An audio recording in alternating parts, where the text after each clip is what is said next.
This story is presented by MRTV. On August 14, 2005, something strange and terrifying was unfolding in the skies over Athens, the capital of Greece.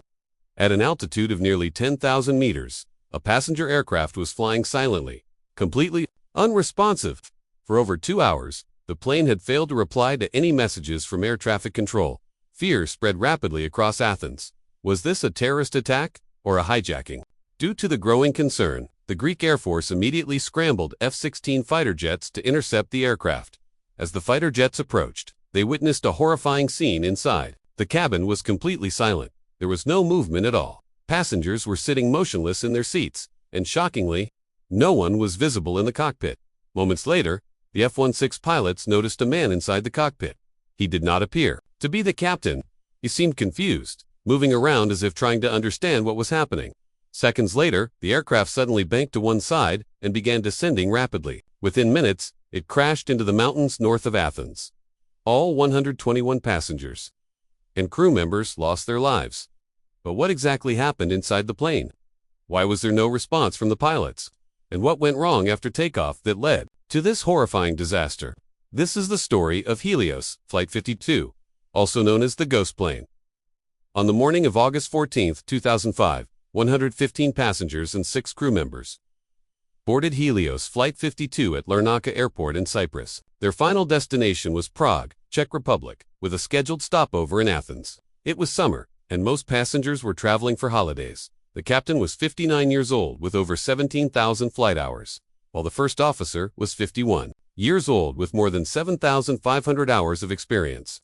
On paper, the crew was highly experienced. However, investigations later revealed internal issues. The first officer had previously complained about the captain's strict behavior, and his training record showed difficulties with checklist procedures. The aircraft was a 7-year-old Boeing 737-300. Takeoff from Larnaca was smooth. After climbing past 10,000 feet, the crew requested clearance to cruise at 34,000 feet, which was approved. But as the aircraft passed 12,000 feet, a warning alarm sounded in the cockpit. This alarm was usually heard on the ground during takeoff configuration problems.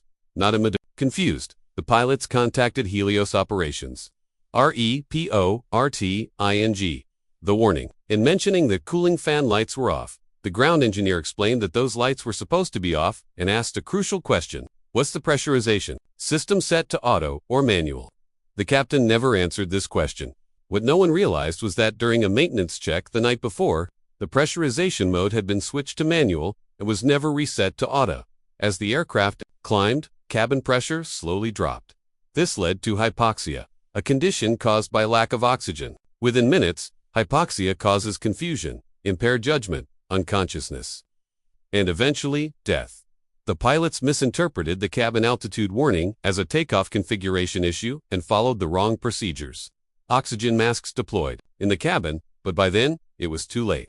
One by one, the pilots, crew, and passengers lost consciousness. The aircraft continued flying on autopilot, entering Greek airspace without permission and later circling Athens in a holding pattern. After multiple failed contact attempts, the Greek Air Force was alerted. At 8:30 a.m., F-16 jets intercepted the plane. They confirmed that the captain's seat was empty and passengers were motionless, with oxygen masks on. Later, a man entered the cockpit and sat in the captain's seat. He was identified as Andreas Prodromo, a flight attendant who held a commercial pilot license but was not qualified to fly a Boeing 737. He attempted to regain control, but moments later, the left engine failed due to fuel exhaustion, followed by the right engine, with no power.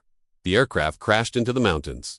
Investigators later confirmed that the pressurization switch, left in manual, was the root cause of the disaster. The tragedy led to major changes in aviation safety procedures, pilot training, and warning system design. Because of these changes, a disaster like Helios Flight 52 has never happened again. Thank you for watching this documentary by MRTV. Stay tuned for more real, informative, and powerful stories.